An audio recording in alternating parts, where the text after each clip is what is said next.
Creatively, I still don't like the sound of my own voice, but I feel the need to express.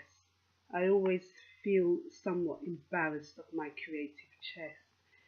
I don't seem to be able to just accept how things are at best, natural, natural in their flow, natural in the ism of where they're not going to go. But after recording and listening and doing and feeling that I have to follow this flow, I still get concerned about the sound of my own voice, about the different tones, the levels, the sound of a golf ball rolling in my throat, that London tone, that British girl,